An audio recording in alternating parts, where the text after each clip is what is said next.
za vytrvalý, odvážný a hrdinský boj z půl litry piva na bojištích Šance a Riobar, kdy nepřítel byl často v násobné přesile, ale když z boje vycházel vždy vítězně, se povyšuje Mikuláš z Dary, řečený Surinčák, do stavu rytířského s právem nosit zbroj rytířskou, to jest šilbici rytířskou.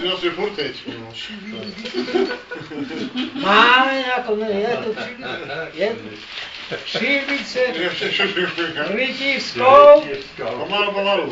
Pomalu. Nasadit. Máš tam rok, ne? Rok tam nevydrží. Tady. Šilbici rytířskou. Pomalu.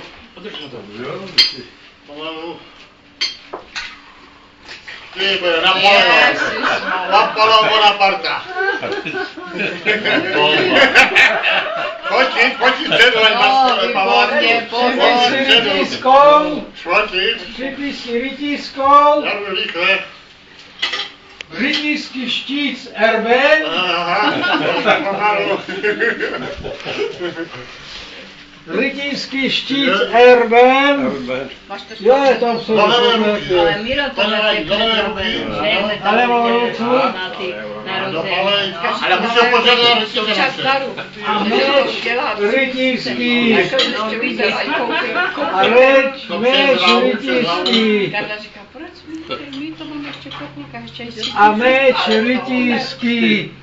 Povýšen do stavu rytířského.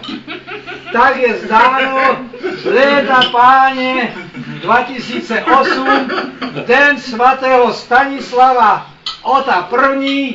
markrabě Moravský v zastoupení krále Václava II. Klause. Ukažte nám. Ukažte nám.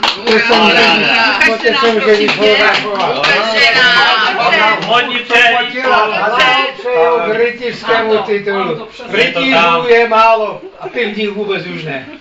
To ne, Pivník není rytířů, to je fakt, to máš pravdu. Ještě kde máš to?